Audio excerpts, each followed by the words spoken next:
എന്തിനാ പോകുന്നത് തന്നെ അറിഞ്ഞില്ല. ഞങ്ങളെ സംബന്ധിച്ചിടത്തോളം മശായിഖിനെ കിട്ടിയാൽ ഫിദ്ദുന്യാ വൽ ആഖിറ അവര് മതി, അതിൽ യാതൊരു സംശയവുമില്ല. അവരുടെ നിർദ്ദേശാനുസരണം ഞങ്ങൾക്ക് ഭരണാധികാരികളെ ചില സംഭവങ്ങൾ അവരോട് ചർച്ച ചെയ്യേണ്ടി വരും, അവർ ചെയ്യുന്ന നല്ല കാര്യങ്ങൾക്ക് പിന്തുണ അറിയിക്കേണ്ടി വരും. ആ രൂപത്തിൽ നമ്മൾ പലരെടുത്തും പോകൂലേ. നമ്മളെവിടെ പോയാലും ബല് അതിൻ്റെ പിന്നാലെ വരും. അല്ലെങ്കിൽ എൻ്റെ ഒരു സംശയം എന്താ അറിയോ, ഞങ്ങളെ ഒഴിവാക്കിയതല്ലേ അല്ലേ? നമ്മൾ വിട്ടു നിൽക്കാൻ പറഞ്ഞ് നമ്മളാ നൗഷാദ് ഹസനിയെ സംഘടനയിൽ നിന്ന് നീക്കിയിരിക്കുന്നു എന്നല്ലേ സിറാജിൽ പരസ്യം കൊടുത്തത്. ഞങ്ങളൊക്കെ അങ്ങനെ നീക്കപ്പെട്ടതാണ്. അൽഹംദുലില്ലാ. ആ അഴുക്ക് ചാലിൽ നിന്ന് രക്ഷപ്പെട്ടതിൽ അല്ലാഹ് ഞങ്ങൾ സ്തുതിച്ചുകൊണ്ടിരിക്കുവാണ്. അപ്പോൾ നിങ്ങൾ ഒഴിവാക്കിയ ഒരാളാകുമ്പോൾ ഞങ്ങൾ ഏടെങ്കിലും പോയിക്കോട്ടെ, നിങ്ങൾക്ക് എന്താ പ്രശ്നം? നിങ്ങളെന്തിനാ അതിൻ്റെ പിന്നിൽ നോക്കണ്? തൊലാക്ക് ചെല്ലിയാൽ പിന്നെ ഓളോടെ പോകുന്ന ഈ എന്തിനാണോ നോക്കണ്? അപ്പം നിങ്ങൾ ഈ നോട്ടം തന്നെ അപകടമാണ്. ഞങ്ങൾ എവിടെ പോയാലും നിങ്ങൾക്ക് എന്താ പിന്നെ നിങ്ങൾ പറയുന്നത്? ഞങ്ങൾ എന്ത് ചെയ്താലും നിങ്ങൾക്ക് വിഷയമില്ല, ഞങ്ങൾ പിന്നെ ചെറിയ ഒരു സംഘമാണ്, ഞങ്ങൾ വലിയ സംഭവമാണ്. എന്തിനാ ഞങ്ങൾ കിടന്ന് ബേജാറാണ്? എന്തിനാ ഞങ്ങൾ പിന്നെ കിടന്ന് ബേജാറാകുന്നത്? ഞങ്ങളിപ്പോൾ മഹാനരായ പാണക്കാട് സ്വാദിഖലി ശിഹാബ് തങ്ങളെ കാണാൻ പോയി. അപ്പോഴേക്ക് വല്ല കണ്ടോ, പാണക്കാടെത്തി, പാണക്കാട് തങ്ങൾ വഹാബിയുമായി ബന്ധമുണ്ട്. അപ്പോൾ പാണക്കാടങ്ങൾ വഹാബിയായിട്ടുള്ള ബന്ധം കണ്ട് വന്ന് കുറച്ച് കഴിഞ്ഞപ്പോൾ നോളജ് സിറ്റിയിൽ തങ്ങളെത്തി, ഒരു വർത്താനമില്ല. പൊന്മള അബ്ദുൽ ഖാദർ മുസ്ലിയാർ പൊന്മളയുടെ ഖാദി സ്ഥാനം തന്നെ ഏൽപ്പിച്ചു കൊടുക്കുന്നത് സ്വാദിഖലി തങ്ങൾക്ക് ഒരു കുഴപ്പമില്ല. അപ്പം ഇത് നിങ്ങളുടെ ഒരു സ്ഥിരം സ്വഭാവമാണ്. ഞങ്ങൾ ഏടെ പോകണം ഏടെ പോകണ്ട എന്നൊക്കെ തീരുമാനിക്കാൻ ഞങ്ങളെ തന്നെ കൊടുത്ത ഞങ്ങളെ അധികാരികളായ അസ്ഹാബുൽ വക്തുകളായ മശായിഖന്മാരുണ്ട് ഇവിടെ. അവർ പറയും ഞങ്ങൾ പോകും, അവർ പറയും ഞങ്ങൾ പോയിരിക്കും. തടയാൻ AP സമസ്തക്കാവെങ്കിലും നോക്കി. നിങ്ങളുടെ വഴി തടസ്സമുണ്ടല്ലോ, ഞങ്ങൾക്കൊരു ചുക്കുവല്ലത് പോകാനോ എപ്പോഴാണോ ഓർഡർ കിട്ടിയത് അന്ന് പോകും. നിങ്ങൾ വെറുതെ അതിൻ്റെ പിന്നാലെ നടന്ന് നിങ്ങളെ സമയം കളയണ്ട. ഞങ്ങൾക്ക് നിങ്ങളൊരു ചുക്കുവല്ല. നിങ്ങൾ FBയിലോ അല്ലെങ്കിൽ ഏതെങ്കിലും സ്റ്റേജിലോ വന്ന് പറഞ്ഞാൽ തന്നെ ഞങ്ങളെ സംബന്ധിച്ചിടത്തോളം അതൊക്കെ ഒരു രസകരമായി എടുക്കുന്നല്ലാതെ എന്ത് മശായിഖ് പറഞ്ഞ തീരുമാനം നടപ്പിലാക്കുമ്പോൾ അതിൻ്റെ മുന്നിൽ നിങ്ങൾ ആര്? ഞാൻ പറയുന്നത്, ഞങ്ങളിപ്പോൾ കഴിഞ്ഞ ദിവസം രാജ്യം ഭരിക്കുന്ന ഒരു പാർട്ടിയുടെ കേരളത്തിലെ പ്രതിനിധിയായ ഒരു നേതാവിനെ കാണാൻ വേണ്ടി പോയി. രാജ്യം ഭരിക്കുന്ന പാർട്ടി ആ പ്രധാനമന്ത്രിയോടൊക്കെ നമുക്ക് പറയാനുള്ള കാര്യങ്ങൾ പറയാൻ പറ്റിയ കേരളത്തിലെ ഒരു ഉന്നതനായ നേതാവ്, കേരളത്തിലെ BJPയുടെ സ്റ്റേറ്റ് പ്രസിഡന്റ്, ഞങ്ങളവരെ കാണാൻ വേണ്ടി പോയി. കാണാൻ വേണ്ടി പോയപ്പോഴേക്ക് ഇവർക്ക് എല്ലാവർക്കും ഭയങ്കര ഹാലടക്കം. എല്ലാവരും കൂടി അതാ വന്നിന്. അതാ വടശ്ശേരിൻ്റെ പോസ്റ്റ് ഒന്ന് വിട്ടുകൊടുക്ക്. കുരുവട്ടൂരികൾ എത്തേണ്ടിടത്ത് എത്തി. വടശ്ശേരി ഹസൻ മുസ്ലിയാർ. നമ്മളവിടെ പോയി ഷാലിട്ട് കൊടുക്കുന്ന ഫോട്ടോ ഒക്കെ വെച്ചാൽ ശരിക്കാ ലഫ്ള് വായിച്ചോട്ടെ. കുരുവട്ടൂരികൾ എത്തേണ്ടിടത്തെത്തി. എത്തേണ്ടത് എവിടെയായിരുന്നു? കുരുവട്ടൂർ തന്നെ. അവിടെ ഞങ്ങൾ ആദ്യം എത്തി. മനസ്സിലായില്ല? കുരുവട്ടൂരിൽ എത്തിയതോടെ ഞങ്ങൾ എത്തേണ്ടിടത്ത് എത്തിയിട്ടുണ്ട്. ഇനി ഞങ്ങൾ എവിടെയൊക്കെ എത്തിക്കണം അത് മശായിഖ് തീരുമാനിക്കും. കണ്ടോ നിങ്ങൾ? എന്നിട്ട് പോസ്റ്റ് ഇട്ടിരിക്കുകയാണ്, കുരുവട്ടൂരികൾ എത്തേണ്ടിടത്ത് എത്തി. ഒന്നാമത്തെ പോസ്റ്റ് ഇട്ടോ. ഒരാളും രണ്ടാളൊന്നല്ല, വേറൊരു ചങ്ങായി ഉണ്ടല്ലോ, മുസ്ലിം അതുപോലെ മറ്റു മതക്കാർക്കിടയിൽ സ്പർദ്ധത ഉണ്ടാക്കാനായിട്ട് ഈ ഓൺലൈനിൽ ഇങ്ങനെ ചുറ്റിക്കറങ്ങുന്ന ഒരു ചങ്ങായി ഉണ്ട്. ഓൻ്റെ പോസ്റ്റ് ഒന്ന് വെച്ചു കൊടുക്കും. ബറാഅത്ത് ദിന സന്തോഷങ്ങൾ, ഇനി റിസ്കില്ല എന്ന് പറഞ്ഞ്, അത് അൻസാരി സുഹുരി പറഞ്ഞ ആളെ പോസ്റ്റാണ്. അതിൻ്റെ ലാസ്റ്റ് കാണിച്ചു കൊടുക്കുക. ആ ഫോട്ടോ വെച്ചുകൊണ്ടുള്ള അദ്ദേഹത്തിൻ്റെ കമൻ്റായിരുന്നു അത്. മനസ്സിലായല്ലോ? ബറാഅത്ത് രാവും ദിനവും ഒക്കെ എങ്ങനെ ചെലവാക്കണമെന്നും ഏത് രൂപത്തിൽ സമയം അവിടെ ചെലവഴിക്കണമെന്നും ഒരു ആലിമും വ്യാജ പണ്ഡിതനും ഞങ്ങൾക്ക് പഠിപ്പിച്ച് തരേണ്ടതില്ല. നിങ്ങൾ മിറാജ് രാവിൽപ്പെട്ട അപകടം ഉണ്ടല്ലോ, അത് ഞങ്ങളൊരിക്കലും പോയി പെടൂല. കാരണം എന്താ? ഞങ്ങൾക്ക് മശായിഖുണ്ട് എന്ന് തന്നെയാണ്. നമ്മളെ ഈ വർഷത്തെ ബറാഅത്ത് രാവൊക്കെ എന്ത് ഉഷാറായിരുന്നു. ബറാഅത്ത് രാവിൽ നമ്മൾ വന്ദ്യനായ ശൈഖുനയുടെ കൂടെ എല്ലാ അന്ന് പറഞ്ഞ യാസീനും ദുഖാനും അതിൻ്റെ പുറമെ നമ്മളെ വഅളും എത്ര സമയം ശൈഖുനാന്റെ നസീഹത്തും ആ രാവൊക്കെ മുതലായിപ്പോയി എന്ന് ആളുകൾക്ക് തോന്നിയ മജ്ലിസുകളായിരുന്നില്ലേ അന്ന്. ഇവിടെ ഏടുന്ന് നീച്ചു വരിക, അല്ലെങ്കിൽ ബറാഅത്തിനെ കുറിച്ച് പഠിപ്പിക്കാൻ നിങ്ങളാര്? ഞങ്ങൾക്കതിൻ്റെ ഓരോ സെക്കൻഡുകളും എങ്ങനെ ചെലവഴിക്കണമെന്നതിന് കൃത്യമായ നിർദ്ദേശമുണ്ട്. ഞങ്ങൾ എവിടെയും പോയിട്ടില്ല, ഞങ്ങളെ ശൈഖുനയുടെ കൂടെ തന്നെ ഉണ്ടായിരുന്നു. അവിടെയല്ലേ ഉണ്ടാകേണ്ടത്. മനസ്സുകൊണ്ടുള്ളവരുണ്ട്. ആ രൂപത്തിലല്ലേ അന്നത്തെ രാത്രി. അന്ന് ഫുള്ള് നമ്മൾ ഇപ്പം ഞാനൊക്കെ അന്ന് 2 മണി വരെ കുരുവട്ടൂർ തന്നെ ഉണ്ട്, സാവിയയിൽ തന്നെ ഉണ്ട്. നിങ്ങൾ ഏടുന്ന് നീച്ചു വരാൻ കൈമാരെ നിങ്ങളെപ്പോലെ പോയി പോസ്റ്റ് ഇട്ട ദിവസം നോക്കിയിട്ട് ആ സംഭവം അളക്കണേ എങ്ങനെയുണ്ട്, എന്താ ചെയ്യവരൊക്കെ.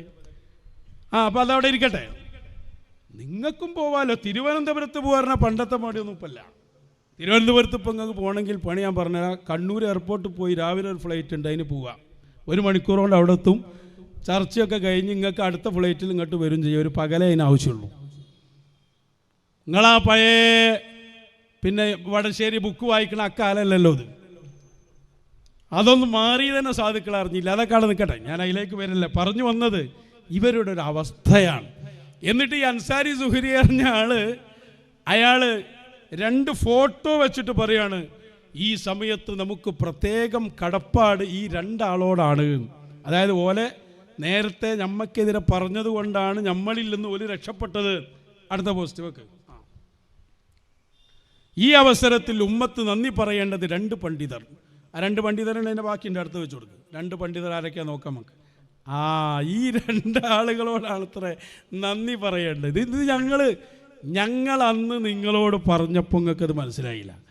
സമസ്ത മുഷാവറ എന്ന തീരുമാനം വന്നപ്പോൾ അന്ന് ഞങ്ങൾ പറഞ്ഞു, ആ ഫോട്ടോ അവിടെ നിൽക്കട്ടെ, 2 ഫുലാമാരെ കണ്ടുകൊണ്ടിരിക്കണമല്ലോ, ഇപ്പോൾ കാണേണ്ട ആവശ്യം. ഞങ്ങൾ അന്ന് പറഞ്ഞൊരു പോയിന്റ് ഉണ്ടായിരുന്നു, അറിയോ? മുഷാവറയിൽ വന്യരായ ശൈഖുനാക്കെതിരെ തീരുമാനമെടുക്കാൻ വേണ്ടി ചരട് വലിച്ച് ഇല്ലാത്ത കാരണമുണ്ടാക്കി അതിലേക്ക് നയിച്ച 2 ആളുകളാണ്. വേണേ അക്കീം അസറിനെയും കൂടി കൂട്ടിക്കോളി, അപ്പോൾ പൂർത്തിയാവും. അടുപ്പുംകല്ല് 3 അടുപ്പുംകല്ല് നമുക്ക് തന്നെ ഒന്നോട്ടെ, കാരണം ഇതുപോലെ മൊത്തം ചൂടാക്കുള്ളതാണ്. അതുകൊണ്ടാണ് നമ്മളെ വിട്ടുകൊടുക്കാത്തത്. അപ്പോൾ ഈ 2 ആളുകളാണ് ഇതിൻ്റെ കാരണം എന്ന് നമ്മൾ വിശദീകരിച്ചപ്പോൾ ഞങ്ങൾ ഒറ്റക്കെട്ടായി എടുത്ത തീരുമാനമാണെന്ന് AP അബൂബക്കർ മുസ്ലിയാരോട് തന്നെ നിങ്ങൾ പറയിപ്പിച്ചില്ലേ? ഞങ്ങൾ പറഞ്ഞു ഒറ്റക്കെട്ടില്ല, ഒറ്റക്കെട്ടിൽ AP അബൂബക്കർ മുസ്ലിയാർ പോലും ഇല്ല, മറ്റാരുമില്ല, ഈ 2 സാധനങ്ങളാണ് എന്ന് ഞങ്ങൾ പറഞ്ഞപ്പോൾ തള്ളിക്കളഞ്ഞ നിങ്ങൾ ഇന്ന് പറയാ ഈ 2 ആളുകളോടാണ് അഭിനന്ദനം പറയേണ്ടത്. ഞങ്ങൾ അന്ന് പറഞ്ഞത് ശരിയാന്ന് ഇപ്പം നിങ്ങൾക്ക് മനസ്സിലായില്ലേ? എന്തിനാണ് പറയുമ്പോൾ ഓർക്കണ്ടേ നിങ്ങളെ തലയിൽ തന്നെയാണ് ഇത് വരുന്നതെന്ന്. എന്താ ഇപ്പം വലിയ 2 ആളും ചെയ്തത്? മശായിഖന്മാരെ മുഴുവനും വെറുപ്പിച്ചു. ഇവരോടാണ് നന്ദി പറയേണ്ടത്. എന്തിനാ ഇപ്പം നന്ദി പറയേണ്ടത്? 2 കാര്യം. ഇപ്പോൾ കുരുവട്ടൂരികൾ എത്തേണ്ടടുത്തെത്തി. 2 ആളുകളോട് പ്രത്യേകം നന്ദി. ഇതൊക്കെയാണ് ഇപ്പോൾ 2. ഇനി 3ാമതൊരു പോസ്റ്റും കൂടി ഉണ്ടല്ലോ, കുറ്റ്യാടിയിൽ നിന്നുള്ള പോസ്റ്റ്. അപ്പോഴാണ് പൂർത്തിയാകുക. വരട്ടെ. ഇബ്രാഹിം തഖാഫി കുമ്മോളി, പേരോടിൻ്റെ വലങ്കൈ. അഭിനവ ഉന്നത ഹദറത്തും യഥാർത്ഥ ശൈഖും തമ്മിൽ എന്താണ് വ്യത്യാസം? അഭിനവ ഉന്നത ഹദറത്ത് മുരീദുമാരെ BJP പ്രസിഡന്റിൻ്റെ സന്നിധാനത്തിലെത്തിക്കുന്നു. യഥാർത്ഥ ശൈഖ് വാസിലീങ്ങളുടെ കൂട്ടത്തിലെത്തിക്കുന്നു. യഥാർത്ഥ ശൈഖാരാ? ഓനെന്നെ. പിന്നെ പേരോടും വാസിലാറിന ഏയിലേക്ക് വാസിൽ ഇല ദുന്യാവമാ ഫിഹ ബിസിനസ്മാൻ, അതാ വാസിലാകുന്നത്. അല്ലാതെ നിങ്ങൾ ഏണ്ട വാസിലാകാനാ? അള്ളയിലേക്ക് വാസിലാകണമെങ്കിൽ അതിന് വല്ല ശൈഖും വേണ്ടേ, മശായിഖും വേണ്ടേ? അപ്പം 2 കാര്യങ്ങൾ. ഒന്ന്, മശായിഖുമായി ബന്ധപ്പെട്ട ജീവിതത്തിൽ നമ്മുടെ മശായിഖന്മാരുടെ നിർദ്ദേശത്തിൽ നമ്മൾ നീങ്ങിയപ്പോൾ അതിനെ പറ്റിക്കാൻ വേണ്ടി ഇവർ പോസ്റ്റുകളും പ്രസംഗങ്ങളും ഒക്കെ നടന്നുകൊണ്ടേയിരിക്കുകയാണ്. ഞാനിപ്പോൾ 3 എണ്ണത്തിന് എടുത്താൽ മതി എന്ന് എഴുതിയിട്ടാണ്. ഇന്നിപ്പോൾ അതല്ലേ ഉള്ളൂ. വലക്ക് നമ്മൾ പ്രശ്നവുമല്ല. വടശ്ശേരിയൊക്കെ പറയുന്നുണ്ട് നിങ്ങളത് ഞങ്ങൾ കേൾക്കലെന്നല്ല, എന്നാലേ നമ്മളതേ പോലെ കേൾക്കലുള്ളൂ, അത് വേറെ കാര്യം. അപ്പം ആകെ പ്രശ്നപ്പം എന്താ? കുരുവട്ടൂരികൾ എത്തേണ്ടിടത്തി, BJP പ്രസിഡന്റിൻ്റെ അടുത്തെത്തി, ഒക്കെ എത്തി, ആകെ നശിച്ചുപോയി. ഞങ്ങളെ പണ്ഡിതന്മാരുടെ ദീർഘവീക്ഷണം, ഞങ്ങളെ ഈ രണ്ടാളുകൾക്ക് പ്രത്യേക ഏടുക്കാടോ നിങ്ങൾ ഇതൊക്കെ ഉണ്ടാക്കണം. എന്താ നിങ്ങൾ ഈ പറയുന്നത്? നിങ്ങളെ അവസ്ഥയെങ്കിലും നിങ്ങൾക്കൊന്ന് ഓർത്തൂടെ? നിങ്ങൾ ഏടെ നിൽക്കണിപ്പോൾ? നിങ്ങളിതൊക്കെ അതാണ് അരണൻ്റെ ബുദ്ധി എന്ന് ഓര് പറഞ്ഞേ. അരണൻ്റെ ബുദ്ധി എന്ന് പറഞ്ഞ സാധനമല്ലല്ലോ, ഇല്ലാന്ന് വെറുതെ പറയല്ല. 2-3 ഘട്ടങ്ങൾ നമുക്കൊന്ന് കണ്ടു നോക്കാം. ഒരു ഫോട്ടോ ആദ്യം വിടും മോനെ. അതാ നിങ്ങൾ ആലോചിച്ച് നോക്കണം. ഇപ്പോൾ അതാ അതിൻ്റെ സെൻറ്ററിലുള്ളത് ഇന്ത്യൻ പ്രധാനമന്ത്രി നരേന്ദ്രമോദിജിയാണ്. അതിൻ്റെ ഇപ്പുറത്തുള്ളതാരാ? കാന്തപുരം അബൂബക്കർ മുസ്ലിയാരാണ്. അതിൻ്റെ അപ്പുറത്തുള്ളതാരാ? ഉപനായകനെ കാണില്ലേ? അതാണ് ഖലീൽ തങ്ങൾ മുട്ടിപ്പടി തങ്ങളാണ്. ഞാൻ ചോദിക്കട്ടെ, ഈ പോസ്റ്റ് ഇട്ടിട്ട് ഞങ്ങൾ പറയാണ് കാരന്തൂരികൾ എത്തേണ്ടിടത്തെത്തി. അപ്പം ഞങ്ങൾ കുറച്ച് വൈകിപ്പോയി എന്നുള്ളതാണ് ഇപ്പോൾ പ്രശ്നം. എങ്ങനെ നിങ്ങൾക്ക് ഇവിടെ പ്രധാനമന്ത്രിൻ്റെ കൂടെ നിങ്ങൾക്ക് നിൽക്കാൻ കഴിഞ്ഞത്? പറയണം നിങ്ങൾ മറുപടി. നിങ്ങളെ ആവശ്യങ്ങൾക്കൊക്കെ നിങ്ങൾക്ക് പോവാം. നിങ്ങളെ ആവശ്യം എന്ന് പറയുമ്പോൾ നേരത്തെ ഒരു ദിവസം പറഞ്ഞ പോലെ കേസിൽ നിന്ന് രക്ഷപ്പെടാനോ പൈസ വസൂലാക്കാനോ ഒക്കെ ഉള്ള നിങ്ങൾ ചെയ്യാം. അതിന് നിങ്ങൾക്ക് പോവാം. അവിടെ നിങ്ങൾക്കൊരു പ്രശ്നമില്ല. അവിടെ രണ്ടാളെ ഓർമ്മ വരുന്നില്ല, ഒന്നുമില്ല. അത് കഴിഞ്ഞിട്ടോ ഇനി അടുത്ത വിട്ടുകൊടുക്കും. ഇതാരായിരിക്കണ്? ആഭ്യന്തരമന്ത്രി അല്ലേ, അമിത്ഷാ. ആരാ അപ്പുറത്തുള്ളത്? ഇന്റർനാഷണൽ ബിസിനസ്മാൻ, ദേശീയ അവാർഡ് കൊടുക്കാൻ പറ്റിയ ആളാ. ദീനിനെ വിറ്റ് കച്ചവടം ചെയ്യുന്നത്, എല്ലാ ഫിത്തിനെൻ്റെയും ഹെഡായി നിൽക്കുന്ന ആൾ. വെറുതെ പറയല്ലേ ഞാൻ. ഇപ്പുറത്താരാ? ഈ ഇരിക്കുന്ന ബിസിനസ്മാൻ വാപ്പയായ അബൂബക്കർ മുസ്ലിയാരുടെ സ്വഭാവമെങ്കിലും ഉണ്ടായിരുന്നെങ്കിൽ എത്ര ഉഷാറാകായിരുന്നു. ഒരു വ്യക്തി സ്വഭാവം എന്ന് പറഞ്ഞിരുന്നുണ്ടല്ലോ, തീരെ ഇല്ലാന്ന് അവരാളുകൾ തന്നെ പറയുന്ന രൂപത്തിലാണ് സ്വഭാവവും പ്രവർത്തനമൊക്കെ ഉള്ളത്. ഞാൻ മിനിയാന്ന് പറയുന്നത് വാപ്പനോടെങ്കിലും ഒന്ന് പിന്തുടരുക. മറ്റു മശായിഖൊക്കെ നിന്നെങ്കിലും വാപ്പനെങ്കിലും ഒരു ശേഖാക്കി പിടിക്ക്, എന്നാൽ തൽക്കാലെങ്കിലും എവിടുന്ന് രക്ഷപ്പെടാൻ പറ്റുമെന്നൊക്കെ നമ്മളന്ന് പറഞ്ഞിരുന്നു. വെറുതെ പറയുന്നല്ല അതൊന്നും. അപ്പം ഇതെങ്ങനെ നിങ്ങൾക്ക് പറ്റി? ഇതെങ്ങനെ സംഭവിച്ചു? അവിടെ എന്താ നിങ്ങൾക്ക് ദീർഘവീക്ഷണല്ലേ? എവിടെ എന്താണ് നിങ്ങൾ ഈ സംസാരിച്ചു കൊണ്ടിരിക്കുന്നത്? നീ അതാ വേറെ ആളെടുക്കുക. അതാ മഹാരാഷ്ട്രയിലെത്തിയപ്പോൾ അവിടുത്തെ കാര്യപ്പെട്ട BJP നേതാവിനാണ് പൂ കൊടുക്കുന്നത്, ബൊക്കെ കൊടുക്കുന്നത്. അപ്പൊ പിന്നെ ഇതിന് പ്രശ്നമൊന്നുമില്ലേ? ഒന്നുമില്ലേ? എന്താണ് നിങ്ങൾ ഈ സംസാരിച്ചു കൊണ്ടിരിക്കുന്നത് എന്ന് ആളുകളോട് വ്യക്തമാക്കണം. നിങ്ങളിട്ടാല് ബർമുഡ, നമ്മളിട്ടാല് ഇവരുടെ അവസ്ഥ നോക്കി നിങ്ങൾ. ഇനി ഇതൊക്കെ പഴയ കഥയെന്ന് പറയട്ടോ. ഞങ്ങൾ അതൊക്കെ പഴയതാണ്. ഒരാളിനോട് പറഞ്ഞു അതൊക്കെ ഞങ്ങൾ ഏതാ ഒരു വിഷയം വന്നു, CA പ്രശ്നങ്ങൾക്ക് മുമ്പുള്ളതാണ്. CA വിരുദ്ധ സമരം നടത്തിയതിനു ശേഷം ഞങ്ങൾ അങ്ങനെ എവിടെയും ക്ഷണിക്കാറില്ല. അപ്പോൾ അവിടെ നിന്ന് ഇങ്ങോട്ടേ പ്രശ്നമുള്ളൂ. അങ്ങനെ നോക്കുമ്പോൾ കഴിഞ്ഞ മീറാജ് രാവിൻ്റെ കേരള യാത്രയിൽ മുഖ്യമന്ത്രി പിണറായി സംസാരിക്കുന്നു. അതിൻ്റെ ശേഷം പ്രതിപക്ഷ നേതാവ് സംസാരിക്കുന്നു. ശേഷം സംസാരിച്ചതാരാ? ഈ കഴിഞ്ഞ ആഴ്ചയിലെ കേരള യാത്രയിൽ BJP വർഗീയ പാർട്ടിയാണ് എന്ന് നിങ്ങൾക്ക് അഭിപ്രായം ഉണ്ടെങ്കിൽ നിങ്ങളെ കേരള യാത്രയിലേക്ക് വിളിക്കാൻ പാടുണ്ടോ? ദേശീയ നിർവാഹക സമിതി അംഗവും കേരളത്തിലെ ഏറ്റവും വലിയ നേതാവുമായ V മുരളീധരൻ സാറാണ് ഇവരുടെ ആ പരിപാടിയിലെ പ്രധാന ഗസ്റ്റ്. പ്രസംഗം കേട്ടോളൂ, ഞങ്ങളെ പിന്നെ പഠിപ്പിക്കാൻ വെക്ക് കാണിച്ചു കൊടുക്കും. നന്ദിയും ഒരിക്കൽ കൂടി അറിയിക്കുന്നു. മനുഷ്യർക്കൊപ്പം എന്നുള്ള ഈ പരിപാടി കാരുണ്യം, ബഹുമാനം, സഹവർത്തിത്വം തുടങ്ങിയ മാനുഷിക മൂല്യങ്ങൾക്കായി നിലകൊള്ളാൻ നമുക്കേവർക്കും പ്രചോദനമാകട്ടെ. നമ്മുടെ വിശ്വാസം നമ്മളെ നല്ല മനുഷ്യരാക്കട്ടെ. വിശ്വാസങ്ങളിലെ വൈവിധ്യങ്ങൾ നമ്മളെ ഭിന്നിപ്പിക്കാതെ ഐക്യപ്പെടുത്തട്ടെ. മനുഷ്യത്വം എപ്പോഴും നമ്മുടെ പാതയിൽ. BJPയുടെ പ്രധാന നേതാവാണ് കേരള യാത്രയിലെ മുഖ്യ അതിഥികളിൽ ഒന്ന്. ഈ ആഴ്ച സംഭവിച്ചതാ. എവിടെ നിങ്ങൾക്ക് എന്തും ചെയ്യാന്നാണോ? നിങ്ങൾ 4 മൊയിലേമാർക്ക് എന്തും ചെയ്യാ, ഞങ്ങൾക്കൊന്നും പറ്റൂലെന്നോ? ആ ജാതി തട്ടിപ്പുകളുണ്ടല്ലോ, നിങ്ങളെ ഈ ഹിറ്റ്ലർ സ്വഭാവം, അതൊന്നും സാവിയത്ത് സൂഫിയുടെ മക്കൾക്ക് മുമ്പിൽ നടക്കൂല. ഞങ്ങൾ പോന്നോടത്ത് പോവും, നിങ്ങൾ പറയാൻ നിങ്ങളാരാ. നീ അതൊക്കെ കഴിഞ്ഞിട്ടോ, ഇന്നാണല്ലോ ഈ പോസ്റ്റ് ഇട്ടുകൊണ്ടിരിക്കുന്നത്. പോസ്റ്റും വടശ്ശേരിൻ്റെ പോസ്റ്റും അൻസാരിൻ്റെ പോസ്റ്റും ഒക്കെ. ഇന്നത്തെ സിറാജ് എടുത്ത് നോക്കി, ഇന്നത്തെ സിറാജ് എടുക്ക്. അതാ മർക്കസ് സനത് ദാന സമ്മേളനം നാളെ. ഇന്നത്തെ സിറാജാണ്. അതിൽ ആ ചുവപ്പ് വരവൊന്ന് വലുതാക്കി കാണിക്കുവാനെ. മർക്കസ് സമ്മേളനത്തിൽ പങ്കെടുക്കുന്ന ആളുകൾ അതാ അഡ്വക്കേറ്റ് PS ശ്രീധരൻ പിള്ള, ധാരാളം. ഇന്നത്തെ സിറാജിൽ നാളത്തെ പരിപാടിയുടെ പരസ്യം. ആരാ ശ്രീധരൻ പിള്ള? SYSന്റെ സുപ്രീം കൗൺസിൽ അംഗാണോ? കേരളത്തിലെ BJP നേതാവല്ലേ? പിരിച്ചു വിടണോ നിങ്ങളെ സംഘടന? കേരളത്തിലെ നിങ്ങൾ മനസ്സിലാക്കേണ്ട ഒരു സംഭവം, വലിയ എത്ര പൊട്ടത്തരാണ് ഈ ചെയ്യുന്നത്. ഇന്ത്യ രാജ്യം ഭരിക്കുന്ന ഒരു പാർട്ടി, ആ പാർട്ടിയുടെ കേരളത്തിലെ പ്രധാനപ്പെട്ട സ്ഥാനത്തിരിക്കുന്ന ഒരാൾ, ആ ആളെ നമ്മൾ പോയി നമ്മൾ അദ്ദേഹത്തിനോട് പറയാനുള്ളത് പറയുന്നു, അവർ നമ്മളോട് പറയാനുള്ളത് പറയുന്നു, അത് അവർ തന്നെ പോസ്റ്റ് ചെയ്യുന്നു. അവർക്കൊരു സന്തോഷമായി. അത് വിവാദമാക്കി ഇവരിതാ അതായി ഇതായി ഇതൊക്കെ പറഞ്ഞു നടക്കുമ്പോൾ അതേ ദിവസത്തെ സിറാജിൽ ഇവരെ സമ്മേളനത്തിൽ അതെങ്ങനെ നിങ്ങൾക്ക് പറ്റി? എങ്ങനെ കേരള യാത്രയിൽ പറ്റി? നിങ്ങൾ ഏത് ദുനിയാവിലാണ് നിങ്ങൾ ജീവിക്കണത്? എന്നാ ഇന്നത്തെ സിറാജിലെങ്കിലേ കൊടുക്കാതെ കണ്ടേ. എവിടേക്കാണ് നിങ്ങൾ ആളെ കൊണ്ടുപോകുന്നത്?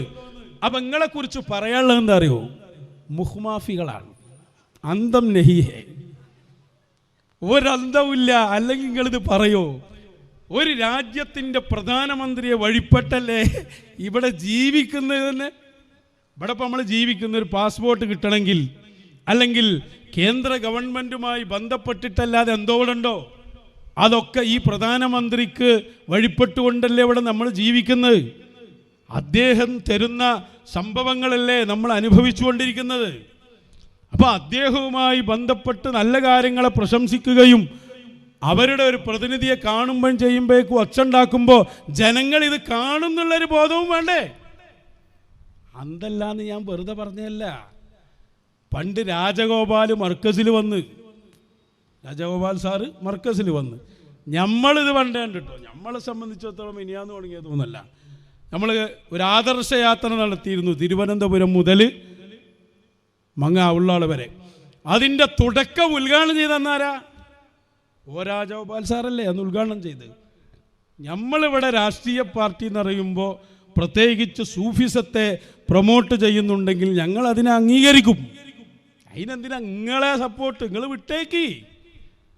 നിങ്ങളെ ചിന്ത മുഴുവനും അതാണല്ലോ. അന്ന് വിവാദമുണ്ടായി മർക്കസിൽ രാജഗോപാൽ വന്നതുമായി ബന്ധപ്പെട്ട്. അന്ന് APA അബൂബക്കർ മുസ്ലിയാർ നടത്തിയൊരു പ്രസംഗമുണ്ട്.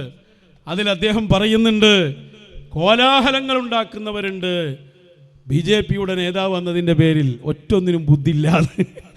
ബുദ്ധി എന്ന് പറയുന്ന സാധനം ഇല്ലാത്തത് കൊണ്ടാണ് ഈ കോലാഹലങ്ങൾ ഉണ്ടാക്കുന്നത്.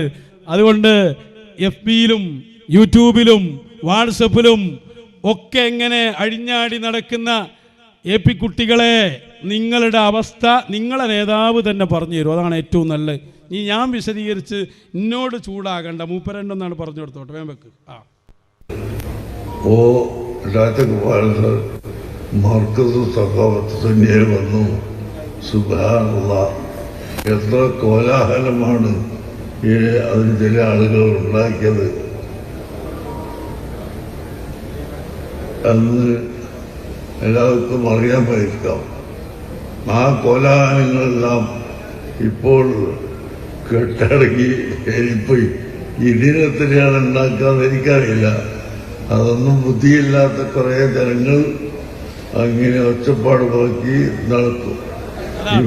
ബുദ്ധിയില്ലാത്ത കുറേ ജനങ്ങൾ അതിനൊക്കെ ഇങ്ങനെ ഒച്ചപ്പാടുണ്ടാക്കിക്കൊണ്ടായിരിക്കും. ബുദ്ധിയില്ലാന്ന് അവനവന് വരുന്നതിനെ ചിന്തിക്കണില്ല. കാരണം ഇവരിടുന്ന പോസ്റ്റും കാര്യങ്ങളൊക്കെ വാച്ച് ചെയ്യപ്പെടുന്നുണ്ട്. ജനങ്ങൾ മാത്രമല്ല, അതിൻ്റെ ആളുകളൊക്കെ നോക്കുന്നുണ്ട്. രാജ്യത്തിൻ്റെ ഭരണത്തിനെതിരല്ലേ ഈ ചെയ്യുന്നത്. നമ്മൾ കണ്ടത് വേറെ ആരും അല്ലല്ലോ. നമ്മളത് ഉറച്ചു നിൽക്കുകയും ചെയ്യുന്നു, അതിൽ തർക്കമില്ലാതിൽ. അപ്പം അതുകൊണ്ട് ബുദ്ധി ഉണ്ടാവാൻ വേണ്ടി നിങ്ങളൊന്ന് ദ്വാരക്കി ആദ്യം മക്കളെ, നിങ്ങൾക്കൊക്കെ എന്നാ ഒരു ബുദ്ധി വെക്കുക എന്നാണ് ഞങ്ങൾ വിചാരിക്കുന്നത്. സ്വന്തം നേതാക്കൾ ചെയ്തത് പോലും നിങ്ങൾക്ക് ഓർമ്മല്ല. അരണൻ്റെ ബുദ്ധിയെങ്കിലും ഉണ്ടാക്കുകയാണെങ്കിൽ വലിയ കിട്ടലായിരുന്നു. കാരണം സിറാജിലുണ്ടല്ലോ ഇപ്പം എന്താ താങ്കിലൊന്ന് നോക്കിയാൽ പോരെ. ഇനിയിപ്പോൾ നാളെ മൂപ്പരൊന്ന് പ്രസംഗിക്കും ചെയ്യുമല്ലോ മർക്കസിൽ. ഞങ്ങളത് നോക്കിയിരിക്കുകയാണ്. ആ ലൈവ് കട്ട് ചെയ്യട്ടെ. നമ്മളെ പ്രതിനിധികൾ മർക്കസിൽ അവിടെ ഉണ്ട്, റെഡിയാണ്. എന്നിട്ട് അടുത്ത പ്രസംഗത്തിൽ ആ ക്ലിപ്പും കൂടി ഞാൻ വിടും. നിങ്ങൾ നോക്കിക്കോ. നിങ്ങളങ്ങനെ വിടാൻ ഞങ്ങൾ വിചാരിച്ചിട്ടില്ല. ഞങ്ങൾ എവിടെ പോകുന്നു തീരുമാനിക്കാൻ നിങ്ങളാരാ? അതാ ഞങ്ങളെ വിഷയം. അത് ഞങ്ങളെ മശായിഖന്മാരല്ലേ പറയും. നിങ്ങളാര്? നിങ്ങൾ ഞങ്ങളായിട്ട് ബന്ധമില്ല. തൊലാക്ക് 3 അതിൻ്റെ ഒപ്പമൊക്കെ പിരിച്ചിട്ടാണ് ഞങ്ങൾ പോകുന്നത്. ഇനി മടക്കിയെടുക്കാൻ പറ്റിയ ഒരു സാധ്യത പോലുമില്ല. നിങ്ങൾക്ക് വേണമെങ്കിൽ മടങ്ങി വരാം, ഞങ്ങളാണ് മടങ്ങി വരൂല. ലാ യഊദു ഇലൽ കുഫർ. ഒരു കാരണവശാലും കുഫറിൽ നിന്ന് രക്ഷപ്പെട്ടാൽ അങ്ങോട്ട് പിന്നെ മടങ്ങി വരലില്ല. അതൊക്കെ അതിൻ്റെ ഒരു മാതൃകയാണ്. ഞങ്ങളവിടെ പോയിട്ട് എന്താ ചെയ്തത്? നിങ്ങൾക്ക് ഫോട്ടോ അല്ലേ കിട്ടിയിട്ടുള്ളൂ, എന്നാൽ വീഡിയോയും കൂടി ഞങ്ങൾ തരാൻ പോവാണ്. അല്ല ഇപ്പം അതിൽ വിഷയമുള്ളത്. നിങ്ങളെന്താ കരുതിയത് ഞങ്ങളിങ്ങനെ നിങ്ങളെ പേടിച്ച് ജീവിക്കുകയാണെന്നോ? ഞങ്ങൾക്ക് നിങ്ങളൊരു ചുക്കുമല്ല. അതുകൊണ്ട് തന്നെ എപ്പോഴും ഞങ്ങളെ കയ്യിൽ വീഡിയോകളുണ്ട്. നിങ്ങൾക്ക് അറിയാമല്ലോ, ഏത് സംഭാഷണമായാലും അത് ഉണ്ടാവും. കാലം മുമ്പുള്ളത് തന്നെ ഉണ്ടാകലുണ്ട്. നിങ്ങളെ ബിസിനസ്മാൻ്റെ കള്ളക്കടത്ത് ഇപ്പോൾ ആ ഒരു പേടിയാണ്. ആ കത്തിലെന്താ ഉള്ളത് എന്നാണ്. നമ്മളൊരു കത്ത് കൈമാറിയിട്ടുണ്ടല്ലോ, അതിലെന്തൊക്കെയാണ്? അത് ആരോടാണോ കത്ത് കൊടുക്കുന്നത് അവർക്കല്ലേ അറിയുള്ളൂ. നിങ്ങളെ കഥ എന്താ? നിങ്ങൾ ഈ പരസ്യമായി ഇങ്ങനെയൊക്കെ വിളിച്ചു കൊണ്ടുവരും. അതിൻ്റെ പുറമേ നിങ്ങളൊരു അസുഖം എന്ന് പറഞ്ഞാൽ നിങ്ങൾ രഹസ്യമായി പല കത്തും എഴുതുന്നുണ്ട്, പല കാഴ്ചകൾ ചെയ്യുന്നുണ്ട്. അതൊക്കെ ഞങ്ങളടുത്ത് ഉണ്ട്. നിങ്ങളൊന്ന് മനസ്സിലാക്കണം, നല്ലതാണ്. അപ്പോൾ നിങ്ങൾ കാണിക്കണമൊന്നുമില്ല, ഞങ്ങളതിലേക്ക് നിങ്ങൾ വരുത്തിക്കരുത്. കാരണം എന്താ? നിങ്ങൾ സ്വകാര്യമായി പോകുന്നു. പരസ്യമായുള്ളത് വേറുണ്ട്, സ്വകാര്യമായി നിരന്തരങ്ങൾ ആവശ്യങ്ങൾക്ക് ബന്ധപ്പെട്ടുകൊണ്ടിരിക്കുന്നു. ഞങ്ങളുള്ളതൊക്കെ പരസ്യമായി തന്നെ ചെയ്യുന്നു. നമുക്ക് എന്തായാലും പേടി. അപ്പോൾ അതുകൊണ്ട് ഞങ്ങൾ എന്താ അപ്പോൾ അവരോട് സംസാരിക്കും? ഒരുപാട് മിനിറ്റുകൾ ഉള്ള സംഭവമാണത്. അതെല്ലാം കൂടി പ്ലേ ചെയ്യാൻ കഴിയില്ല. ഞങ്ങളെല്ലാവരും നിന്ന് അതിൻ്റെ ഒരു ചെറിയ ഭാഗം തൊഴിൽ ഉസ്താദ് ആ വിഷയം നമ്മൾ അവരോടും പറയുന്ന കാര്യങ്ങൾ കേൾക്കണം. വേറെന്തോ അവിടെ പോയി പറയല്ലത്. ഞങ്ങൾ ആ സന്ദേശം അതവിടെ എത്തിക്കുകയാണ്. ഇത് ഹാജാത്തങ്ങളും മമ്പ്രന്തങ്ങളും മടവൂര് ശൈഖുനയും പഠിപ്പിച്ച മനുഷ്യനെ മനുഷ്യനായി കാണാൻ പറ്റുന്ന ഒരു വലിയ വഴിയാണ് സൂഫി വഴി. ആ വഴിയിൽ നിങ്ങൾ നിൽക്കുമ്പോൾ ഞങ്ങളെ സപ്പോർട്ടുണ്ട് എന്ന് ഞങ്ങൾ കൃത്യമായി പറയാണ്. അതിൻ്റെ വിശദീകരണങ്ങളാ, പിന്നെ അതിനെതിരായ ആളുകളെക്കുറിച്ചുള്ള ചർച്ചകളാ, പിന്നെ ഒക്കെ ഉണ്ട്. ചർച്ചകൾ വിശാലമല്ലേ. അതുകൊണ്ട് അതിൻ്റെ ചെറിയൊരു വീഡിയോ കൂടി ഇനിയിപ്പോൾ നിങ്ങൾക്ക് നാളെയും മറ്റന്നാളൊക്കെ ജീവിക്കണമല്ലോ, അതിനുവേണ്ടി ഒരു കൂടി ഞാൻ തരികയാണ്. അവനെ ഒന്ന് വിട്ടുകൊടുക്ക്, പറയട്ടെ. മതത്തിന്റെ ഇടയിൽ മതിൽക്കെട്ട് സൃഷ്ടിച്ച് മനുഷ്യന്മാരെ തമ്മിൽ അകറ്റുന്ന ഒരു സാഹചര്യം. ഇത് യഥാർത്ഥത്തിൽ മതങ്ങൾ ഉത്തരവാദിയല്ല. അത് മതത്തിന്റെ യഥാർത്ഥ വഴികൾ അതൊരു ഗ്രന്ഥങ്ങളിൽ നിന്ന് വായിച്ചെടുക്കേണ്ടതോ പ്രഭാഷണങ്ങളിൽ നിന്ന് മനസ്സിലാക്കേണ്ടതല്ല. അതൊരു ഗുരുമുഖത്ത് നിന്ന് മനസ്സിലാക്കേണ്ട യാഥാർത്ഥ്യം. അതാണ് നമ്മുടെ രാജ്യത്തിന്റെ പാരമ്പര്യം. ഓരോ മതത്തിന്റെയും അവർക്ക് പ്രധാനപ്പെട്ട ആളുകളുണ്ടാവും, അവരുടെ നേതാക്കന്മാരുണ്ടാവും, ആചാര്യന്മാരുണ്ടാവും. അപ്പൊ നമ്മളെ സംബന്ധിച്ചിടത്തോളം ഇസ്ലാമിക സമൂഹത്തിൽ സൂഫി വര്യന്മാർ അവരാണ് ആ തിരുനബി സല്ലല്ലാഹു അലൈഹി വസല്ലം തങ്ങളുടെ അജ്മീർ ഖാജ, അതുപോലെ തന്നെ കേരളത്തിലെത്തുമ്പോൾ അമ്പുറന്തങ്ങൾ, ഞങ്ങളുടെയൊക്കെ വഴികളിലേക്ക് ഞങ്ങൾക്ക് വല്ലാതെ പ്രകാശം വിതറിക്കൊണ്ടിരിക്കുന്ന മടവൂർ ശൈഖുന, അവരുടെ പരിശുദ്ധമായ വഴി, ആ വഴിയെ കേരളീയ സമൂഹത്തിലേക്ക് പ്രചരിപ്പിച്ച് മതങ്ങൾ ഒരിക്കലും മനുഷ്യനെ അകറ്റാൻ വഴിയൊരുക്കാൻ പാടില്ല. അത് കൂടുതൽ പരസ്പരം അടുത്തറിയാനും സ്നേഹിക്കാനും വഴിയൊരുക്കണം. അപ്പൊ സൂഫീസം നമ്മുടെ രാജ്യത്ത് അതിന് വഹിച്ച പങ്ക് വളരെ വലുതാണ്. ഒരുപാട് പ്രധാനമന്ത്രിമാർ ഇവിടെ വന്നിട്ടുണ്ട്. പക്ഷെ പ്രധാനമന്ത്രി, ഇപ്പോഴത്തെ നമ്മുടെ പ്രധാനമന്ത്രിയാകുന്ന നരേന്ദ്രമോദിജി, അദ്ദേഹം ഈ സൂഫീസത്തെ പ്രൊമോട്ട് ചെയ്തുകൊണ്ട് നടത്തിയ ഈ സമീപകാലത്ത് നടത്തിയ സൂഫി സമ്മേളനം, അതുപോലെ തന്നെ അമീർ ഖുസ്രുവിന്റെ സ്മരണ പുതുക്കിക്കൊണ്ട് പ്രശസ്ത സൂഫി ഗാന രചയിതാവും അതിന്റെ വലിയ ആ ഒരു സ്നേഹത്തിന്റെ ഇശലകളിലൂടെ ആളുകളെ പരസ്പരം മാനസികമായിട്ട് അടുപ്പിച്ച വ്യക്തിത്വമാണ്. അപ്പൊ ഇറങ്ങിയ ഖുസ്രു എന്ന പേരിൽ നടത്തിയ പ്രോഗ്രാമൊക്കെ അതൊക്കെ നമുക്ക് വലിയൊരു പ്രചോദനമായിട്ടുണ്ട്. അപ്പൊ ആ ഒരു വഴി ഇവിടെ നിലനിർത്തണം. പരസ്പരം അടുത്തറിയാനും മനസ്സിലാക്കാനൊക്കെ മോദിജിയുടെ ശ്രമങ്ങൾ അത് മുക്തകണ്ഠം പ്രശംസനീയമാണ്. അപ്പൊ ആ നീക്കങ്ങൾക്ക് ഞങ്ങളുടെ ഭാഗത്തു നിന്നുള്ള എല്ലാവിധ പിന്തുണയുണ്ട് എന്നതാണ്. വളരെ കൃത്യമായി അതാണ് സൂഫി സന്ദേശം കൈമാറാൻ വേണ്ടി ഞങ്ങൾ പോയി. അത് ഞങ്ങളെ ഏൽപ്പിച്ച ഡ്യൂട്ടിയാണ്. അതിൻ്റെ ഒരു ചെറിയ ഭാഗമാണ്. ഇനി വേണമെങ്കിൽ നമുക്ക് പിന്നീട് അതൊക്കെ ഇഷ്ടം പോലെ നമ്മുടെ കയ്യിലില്ലേ, അതൊക്കെ അവരും ആ രൂപത്തിൽ തന്നെ അതിനെ പരിഗണിച്ചു കേട്ടു. നമുക്ക് സൂഫി വഴിയിൽ എല്ലാ സഹായവും അവർ നമ്മളെക്കാൾ ഉഷാറായിട്ട് ഏറ്റെടുത്തു. അല്ലെങ്കിൽ നിങ്ങൾ നോക്ക്, ഇവരെക്കാൾ എത്രയോ നല്ല നമ്മളെ പ്രധാനമന്ത്രിയാണ്, അതിലായിരിക്കാ തർക്കമുള്ളത് അല്ലേ? ഇപ്പം നമ്മളെ ഇന്ത്യയുടെ സുൽത്താനാണല്ലോ ഖാജ മുഈനുദ്ദീൻ ചിശ്തി അജ്മീരി ഖദ്ദസല്ലാഹു സിറ. മഹാനവറുകളെ എല്ലാ പ്രധാനമന്ത്രിമാരും, അതൊരു പ്രധാനമന്ത്രി എന്നല്ല, ഇന്ദിരാഗാന്ധി വന്ന സമയത്തും എല്ലാവരും, അതിലെല്ലാ രാഷ്ട്രീയക്കാരും ഉണ്ട്, അവരൊക്കെ അജ്മീറിൽ വരും. അജ്മീറിൽ ഒരു പട്ട് എന്തായാലും അജ്മീർ ഉറൂസ് നടക്കുമ്പോൾ കൊടുത്തയക്കും. ഇതൊക്കെ അവർ ഇതിൽ മോഡിജി അടക്കമുണ്ടല്ലോ, പ്രധാനമന്ത്രി അടക്കം അല്ലേ? നമ്മളെ സാവയിൽ വന്നിരുന്ന ജമാൽ സിദ്ദീഖി, അദ്ദേഹമാണ് പ്രധാനമന്ത്രിക്ക് വേണ്ടി അജ്മീറിൽ പട്ടുമായി വന്ന് പട്ടുകൊണ്ട് അവിടുത്തെ ആ മഹത്തായ ഹലറത്തിലെത്തി പട്ടുമൂടുന്നത് ജമാൽ സിദ്ദീഖിയാണ്. അദ്ദേഹമാണ് സാവയിൽ വന്നിരുന്നത്. ഞാൻ കാണിക്കുകയാണ്, നോക്ക് നിങ്ങൾ. അപ്പോൾ രാജ്യത്തിൻ്റെ പ്രധാനമന്ത്രി ആരെ മാനിക്കുന്നു? അജ്മീർ ഖാജ മുഈനുദ്ദീൻ ചിശ്തി അജ്മീരി ഖദ്ദസല്ലാഹു സിറ. നിങ്ങൾ ഏതെങ്കിലും ഒരാൾ അജ്മീറിൽ അതുപോലൊരു പട്ടയിട്ട് നിങ്ങൾ ജീവിതത്തിൽ മൂടിയിട്ടുണ്ടോ? അജ്മീർ പോട്ടെ, മടവൂർ അടുത്തല്ലേ, അവിടെ ഒരു നല്ല പട്ടുങ്ങൾ കൊണ്ടുപോയിട്ടൊന്ന് വിരിച്ചിട്ടുണ്ടോ? ഒരു 150 റുപ്യാൻ്റെ ഒരു പിന്നെ വസ്ത്രേറ്റെങ്കിലും നിങ്ങളവിടെ പോയിട്ടുണ്ടോ? ഗ്രാൻഡ് മുഫ്തിയുടെ വകയായിട്ട് അജ്മീറിൽ ഒരു പട്ട് നടന്നിട്ടുണ്ടോ? നിങ്ങൾ പറയും മറുപടി.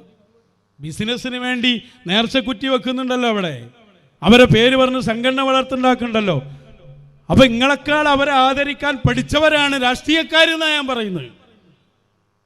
മാത്രമല്ല, ഞങ്ങൾ സാവിയയിൽ BJPയുടെ പ്രധാന നേതാവായ ജമാൽ സിദ്ദീഖി വന്ന് അദ്ദേഹത്തിന് സ്വീകരണം നൽകിയപ്പോൾ അദ്ദേഹം ന്യൂനപക്ഷത്തിൻ്റെ പ്രത്യേകമായി അതിനേൽപ്പിക്കപ്പെട്ട ആളാണ്. അദ്ദേഹത്തിൻ്റെ പ്രസംഗം തുടങ്ങുന്നതിനെ കേട്ടപ്പോൾ നമുക്ക് അത്ഭുതമായി പോയി. ആ പ്രസംഗം തുടങ്ങുന്ന ഭാഗം ഒന്ന് കേൾപ്പിക്കും. अस्सलाम वालेकुम रहमतुल्लाह वबरकातुहू। नारे तकबीर, नारे तकबीर, नारे रिसालत, नारे रिसालत। ख्वाजा गरीब नवाज का दामन, ख्वाजा गरीब नवाज का दामन, सूफी से खुनाजे का दामन। നിങ്ങൾക്ക് ജീവിതത്തിലായിട്ടുണ്ടോ? നിങ്ങളൊന്ന് പറഞ്ഞേക്ക്, പേരോട് ഇങ്ങനെ ഒന്ന് പ്രസംഗിക്കട്ടെ, പൊന്മളങ്ങനെ ഒന്ന് കത്തെയ്തട്ടെ, കഴിയോ നിങ്ങൾക്ക്? അപ്പം യഥാർത്ഥത്തിൽ തീവ്രവാദവും ഭീകരവാദമൊക്കെ നിങ്ങളെ എടുത്താളുള്ളത്. നിങ്ങളങ്ങനെ ആ ഒരു മറട്ടിങ്ങനെ നടക്കുക, മറ്റുള്ളവരൊക്കെ ഭീകരവാദിയും തീവ്രവാദിയും ആക്കുക, എന്നിട്ട് നിങ്ങളെ ആവശ്യത്തിന് മുണ്ടിട്ട് പോവുകയും ചെയ്യുക. ഇതൊന്നും ഇനി നടക്കാൻ പോണില്ല. ഞങ്ങൾ മുഴുവൻ വലിച്ചിട്ട് പുറത്തിടാൻ തീരുമാനിച്ചാൽ പിന്നെ നിങ്ങൾക്ക് ഇവിടെ ജീവിക്കാൻ കഴിയോ? ഞങ്ങളെ മശായിഖിൻ്റെ റഹ്മത്തിൽ വല്ലാതെ കയറി കളിക്കണ്ട, അതൊക്കെ പുറത്ത് വിടാൻ വിചാരിച്ചാൽ മുണ്ടിട്ട് പോകുന്ന രംഗങ്ങളൊക്കെ വന്നാൽ പിന്നെ നിങ്ങൾക്ക് പിരിച്ചിടാനേ നേരം ഉണ്ടാവുള്ളൂ. അതും ചിലപ്പോൾ ഞങ്ങൾ ചെയ്യേണ്ടി വരും. ഇതാണ് അവസ്ഥ. അതുകൊണ്ട് ഇതൊക്കെ ഞങ്ങൾ വെറുതെ പറഞ്ഞല്ല. നിങ്ങൾ നോക്കി, ഇന്ത്യൻ പ്രധാനമന്ത്രി സൂഫിസത്തിനെ പ്രൊമോട്ട് ചെയ്യുന്നു എന്ന് ഞങ്ങൾ വെറുതെ അവകാശം പറഞ്ഞതല്ല. അദ്ദേഹത്തിൻ്റെ പ്രഭാഷണങ്ങളിൽ തന്നെ അത് നിലനിൽക്കുന്നു. നിങ്ങളെയും പ്രധാനമന്ത്രിയെയും ഒന്ന് ഞങ്ങളൊരു തുലാസിലിട്ടൊന്ന് നോക്കിയാൽ നിങ്ങളെക്കാളൊക്കെ 1000 മടങ്ങ് അദ്ദേഹം സൂഫിസത്തിൽ വിശ്വസിക്കുന്ന ആളും അതിനുവേണ്ടി കാര്യങ്ങൾ ചെയ്യുന്ന ആളുമായിരിക്കും. ഇപ്പം അടുത്ത് നടന്നൊരു പ്രോഗ്രാമിൽ അദ്ദേഹം നടത്തിയ ഒരു പ്രസംഗം, നിസാമുദ്ദീൻ ഔലിയയും അതേപോലെ ബാബ ഫരീദ് റളിയല്ലാഹു അൻഹും അതേപോലെ തന്നെ അമീർ ഖുസ്രുവിനൊക്കെ അനുസ്മരിച്ചുകൊണ്ട് സൂഫിയാക്കളും ഇന്ത്യയും തമ്മിലുള്ള മഹത്തായ ബന്ധത്തെ പ്രശംസിച്ചുകൊണ്ട് സൂഫി പാരമ്പര്യം ഇന്ത്യയുടെ മണ്ണിൽ പ്രധാനമാണെന്നും അത് നിലനിൽക്കുന്നു എന്നൊക്കെ പറഞ്ഞ് അദ്ദേഹം നടത്തിയ പ്രസംഗങ്ങളൊക്കെ നിങ്ങളൊന്ന് എടുത്തു നോക്ക്. നിങ്ങളീ അവരും കൂടി ഒരു താരതമ്യം ചെയ്താൽ എന്താവും അവസ്ഥ? ചെറിയൊരു നമുക്കൊന്ന് നോക്കാം ഇവർ രണ്ടാളും തമ്മിലുള്ള വ്യത്യാസം. ഒന്നാദ്യം നമുക്ക് പ്രധാനമന്ത്രിയുടെ പ്രസംഗത്തിൻ്റെ ഒരു ഭാഗം ഒന്ന് കേട്ടു നോക്കാം. നോക്ക്. यहाँ की मिट्टी के मिजाज में ही कुछ खास है, शायद इसलिए जब सूफी परंपरा हिंदुस्तान आई तो उसे भी लगा जैसे वो अपनी ही जमी से जुड़ गई हो। यहां बाबा फरीद की रूहानी बातों ने दिलों को सुकून दिया। हजरत निजामुद्दीन की महफिलों ने मोहब्बत के दिए जलाए। हजरत अमीर खुसरो की बोलियों ने नए मोती पिरोए और जो नतीजा निकला वो हजरत खुसरो के इन मशहूर पंक्तियों में व्यक्त हुआ। बन के पंछी भय बावरे, बन के पंछी भय बावरे, ऐसी बिन बजाई सांवरे, तार तार की तान निराली, जुम रही सब बन की डारी। भारत में सूफी परंपरा ने अपनी एक अलग पहचान बनाई। सूफी संतों ने खुद को महज मस्जिदों या खानकाहों तक सीमित नहीं रखा। उन्होंने पवित्र कुरान के हर्फ पढ़े तो वेदों के स्वर भी सुने। വളരെ വിശാലമായി അദ്ദേഹം അമീർ ഖുസ്രുവിനെ സംബന്ധിച്ചും ബാബ ഫരീദിനെ സംബന്ധിച്ചും റളിയല്ലാഹു അൻഹും ഡൽഹിയിലെ നിസാമുദ്ദീൻ ഔലിയാഇനെ സംബന്ധിച്ചും സൂഫി പാരമ്പര്യത്തെ സംബന്ധിച്ചും അതേപോലെ തന്നെ അതിൽ എടുത്തു പറഞ്ഞൊരു സംഭവം, ഇന്ത്യ രാജ്യത്തിൻ്റെ മണ്ണ് നേരത്തെ തന്നെ സൂഫിസവുമായി പൊരുത്തപ്പെട്ട് പോകുന്ന സംഭവമാണ്. ആ പരമ്പര നിലനിൽക്കുന്നതിൻ്റെ പ്രാധാന്യം ഇന്ത്യ രാജ്യത്ത് അതൊരു വലിയ സൗഹൃദത്തിന് കാരണമായ സംഭവങ്ങൾ, ഇതൊക്കെ അദ്ദേഹത്തിൻ്റെ മനോഹരമായ ശൈലിയിൽ സൂഫി പാരമ്പര്യത്തെ പ്രകീർത്തിച്ചുകൊണ്ട് അതിവിടെ ഉണ്ട്, സൂഫിസം സൂഫികളും ഇവിടെ ഉണ്ട് എന്ന് അദ്ദേഹം പറയുമ്പോൾ നോക്ക് നിങ്ങൾ, അദ്ദേഹം രാജ്യത്തിൻ്റെ പ്രധാനമന്ത്രി പദവിയിലിരിക്കുന്ന ഒരാളാണ്.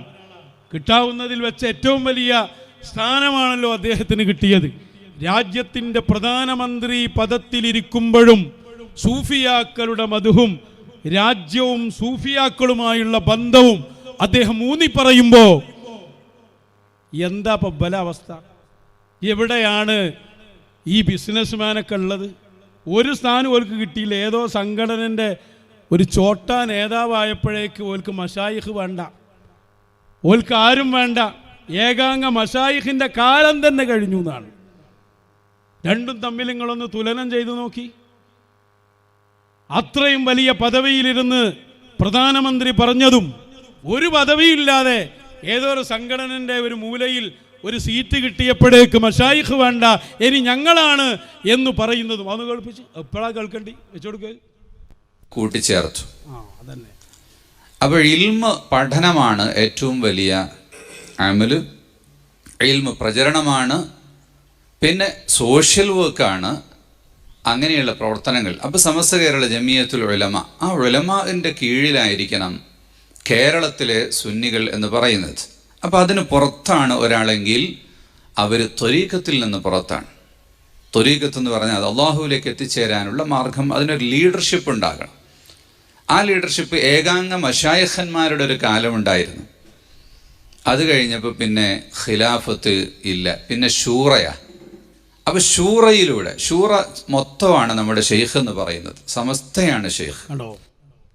ഏകാംഗ മശായിഖ് പറഞ്ഞാൽ പ്രധാനമന്ത്രി എണ്ണിപ്പറഞ്ഞ സൂഫിയാക്കളും അവരോടൊപ്പം ചേർന്നവരും ഇന്നും നിലനിൽക്കുന്ന സൂഫിയത്തും മശായിഖും, അതിൻ്റെ പരമ്പര എണ്ണിപ്പറഞ്ഞ പ്രധാനമന്ത്രി ഈ ബിസിനസ്മാനേക്കാൾ 1000 മടങ്ങ് അല്ല 10,000 കോടി മടങ്ങ് എത്രയോ ഉഷാറാണ് ഇന്ത്യയുടെ പ്രധാനമന്ത്രി ഇവരെക്കാൾ എന്ന് പറഞ്ഞാൽ അബ്ദുൽ ഹക്കീം അസരി പോലെ പേരോടിനെ പോലെയുള്ള മശായിഖിൻ്റെ എതിർപക്ഷത്തുള്ളവരെക്കാൾ എത്രയോ 10 മടങ്ങ് ഉന്നതരും ഉഷാറുമാണ് പ്രധാനമന്ത്രിയും അദ്ദേഹത്തിൻ്റെ ആശയങ്ങൾ പ്രചരിപ്പിക്കുന്നവർ, ഒരു സംശയവുമില്ല. വേറെ എങ്ങോട്ട് പോയാലും നിങ്ങളുടെ അടുത്തേക്ക് വരാൻ പറ്റില്ല. വേറെ രാഷ്ട്രീയക്കാരും അതുപോലെ പറയുന്നവരുണ്ടാവും, അവരെയും നമുക്ക് സപ്പോർട്ട് ചെയ്യാം. ഇവരുടെ അടുത്തേക്ക് എന്തായാലും പോകാൻ പറ്റില്ല. അതാ നോക്ക് എത്ര വ്യത്യാസമാണ് അതിൻ്റെ സംഭവങ്ങളൊക്കെ. ഞങ്ങളെ സംബന്ധിച്ചിടത്തോളം ഞങ്ങളുടെ നയം അത് പണ്ട് ഇ കെ ഉസ്താദ് പറഞ്ഞില്ലേ, നിങ്ങൾ തന്നെ പറയലില്ലേ, ആരാണോ നമ്മളെ സഹായിക്കുന്നത് അവരെ നമ്മളും സഹായിക്കും. തിരിച്ചും സഹായിക്കാതൊക്കെ മറന്നുപോയോ? അതാ ഞങ്ങൾക്ക് പറയാനുള്ളത്. രാജ്യം ഭരിക്കുന്ന പ്രധാനമന്ത്രി, അദ്ദേഹത്തിൻ്റെ പ്രതിനിധിയായ ആളുകൾ അവരെ തസവുഫിനെയും സൂഫിസത്തെയും മശായിഖിനെയും പ്രൊമോട്ട് ചെയ്യുകയും അതിൻ്റെ കാര്യങ്ങൾ പഠിപ്പിക്കുകയും മനുഷ്യൻ്റെ സൗഹൃദത്തിൻ്റെ കാര്യങ്ങൾ ഊന്നിപ്പറയുകയും ചെയ്യുമ്പോൾ തീർച്ചയായും ആ അവസ്ഥയിൽ പ്രത്യേകിച്ച് ഇന്ത്യ രാജ്യത്തിൻ്റെ പൗരന്മാരെന്ന നിലക്ക് അതിന് നമ്മളവർക്ക് പിന്തുണ അറിയിക്കുകയും നമ്മൾക്ക് ആവശ്യമായ കാര്യങ്ങൾ അവരോട് ചോദിക്കുകയും ചെയ്യും. അതിൽ നിങ്ങളാരും ഇടപെട്ടിട്ട് കാര്യമില്ല. ഞങ്ങളെ പറഞ്ഞയക്കുന്നത് ഞങ്ങളെ മശായിഖന്മാരാണ്. നിങ്ങൾക്ക് നിങ്ങളെ വൈക്ക് പോകാം, നിങ്ങളെ നോക്കേണ്ട ഒരു കാര്യവുമില്ല. ഇത് ആരോടൊക്കെ പറയണം അവരോടൊക്കെ നിങ്ങൾ പറയും. അത് ആരോടാ പറയേണ്ടത് അത് ഞങ്ങളല്ല തീരുമാനിക്കുന്നത്, അത് മശായിഖുമാരാണ്. ഞങ്ങളെ പോക്കും നിങ്ങളെ പോക്കും തമ്മിലുള്ള വ്യത്യാസം എന്താണെന്നറിയോ? ആ ഒരൊറ്റ പോയിന്റാ. നിങ്ങളും പോയല്ലോ, പിന്നെ നിങ്ങൾക്ക് നിഷേധിക്കേണ്ടി വന്നല്ലോ. ഇപ്പം നിങ്ങൾ പോസ്റ്റ് ഇട്ടല്ലോ, ഇപ്പം നിങ്ങൾ രഹസ്യമായി പോയിക്കൊണ്ടിരിക്കുന്നുണ്ടല്ലോ. നിങ്ങളാ പോയതും ഞങ്ങളെ പോക്കും തമ്മിലുള്ള മെയിൻ വ്യത്യാസം എവിടെയെന്നറിയോ? ഞങ്ങളെ ഇഷ്ടത്തിന് പോയതല്ല. കാലം പോറ്റുന്ന നിങ്ങൾ വരെ നിങ്ങളുടെ പ്രതിസന്ധി ഘട്ടങ്ങളിൽ പോയിരിക്കുന്ന കാലഘട്ടത്തിൻ്റെ മശായിഖന്മാരുടെ നിർദ്ദേശത്തിൽ ഞങ്ങൾ അതിൻ്റെ ഒരു യന്ത്രമായി ഞങ്ങളെ അവർ പറഞ്ഞയച്ചപ്പോൾ ഞങ്ങൾ പോയതാണ്. പോകേണ്ട സമയം അവർക്കറിയാം, എന്താ പറയേണ്ടത് അവങ്ങളോട് പറഞ്ഞു തന്നിട്ടുണ്ട്. മാത്രമല്ല അവരെ തിരിച്ച് അവർ സ്നേഹിക്കുകയും ചെയ്യുന്നുണ്ട്. അതുകൊണ്ട് തന്നെ ഞങ്ങളുടെ പോക്ക് നിർദ്ദേശത്തിലാണ്, നിങ്ങളുടെ പോക്ക് ഹവൻ നഫ്സിൽ നിന്നാണ്. അത് പരാജയത്തിലേ ഉണ്ടാവൂ. അതാണ് വ്യത്യാസം. അതുകൊണ്ടല്ലേ പ്രതിരോധിക്കാൻ കഴിയണില്ലല്ലോ. ഞങ്ങൾ പോയി ശരിയാണെന്നല്ലേ ഞങ്ങൾ പറഞ്ഞു. ഞങ്ങൾ നിഷേധിച്ച് ഞങ്ങൾ പോയിട്ടില്ല, ഞങ്ങളൊന്നും ഞങ്ങളെ പറയല്ലേ. നിങ്ങളെ പറച്ചിൽ ആര് കേൾക്കാൻ? ഞങ്ങളിങ്ങനെ വായിക്കും, അതൊരു രസകരമായി. നിങ്ങൾ ഞങ്ങൾക്കൊരു ചുക്കുമല്ല. ഇനിയിപ്പോൾ ഞങ്ങൾ പോകാതിരിക്കുന്ന സ്ഥലം അതാന്ന് നിങ്ങൾക്ക് അറിയുമോ? നിങ്ങളിപ്പോൾ തന്നെ എല്ലാം പറഞ്ഞു തീർക്കല്ലേ. ഇനി എന്തൊക്കെയാ വരാനുള്ളത്? കഴിഞ്ഞു എന്നാ അപ്പം നിങ്ങൾ വിചാരിച്ച് തുടങ്ങിയിട്ടേ ഉള്ളൂ. നിങ്ങൾ വിടാൻ വിചാരിച്ചില്ല. പഴയ കാലത്തൊക്കെ പലർക്കെതിരെ നിങ്ങൾ വന്നിട്ടുണ്ട്, മശായിഖന്മാർക്കെതിരെ, ഔലിയാക്കന്മാർക്കെതിരെ. എന്നിട്ട് നിങ്ങൾ മുങ്കർ നക്കീറും മറ്റുള്ളവരൊക്കെ മയ്യത്തും. ആ കാലം കഴിഞ്ഞിട്ടോ. ആ കാലം കഴിഞ്ഞ് നിങ്ങളെ മുമ്പിൽ ഓച്ചാനിച്ച് നിൽക്കാൻ അഹ്ലു സൂഫിയത്തിനെ കിട്ടുകയില്ല. ഞങ്ങളെ നിലപാട് മശായിഖ് പറഞ്ഞതാണ്. അവിടെ ഞങ്ങൾ പോകും. നിങ്ങളെ പോസ്റ്റോ പ്രസംഗമോ കള്ളക്കേസോ ഞങ്ങൾക്കൊരു ചുക്കുമല്ല എന്ന് ഈ സമസ്ത മനസ്സിലാക്കി ഞങ്ങൾക്ക് തന്നു. ഞങ്ങൾക്കതൊരു വിഷയമേ അല്ല. ഞങ്ങളതിനെ പ്രതിരോധിക്കേണ്ടത് എങ്ങനെയെന്ന് ഞങ്ങൾക്കറിയാം. അത് കൃത്യമായി ഞങ്ങൾ പറയും.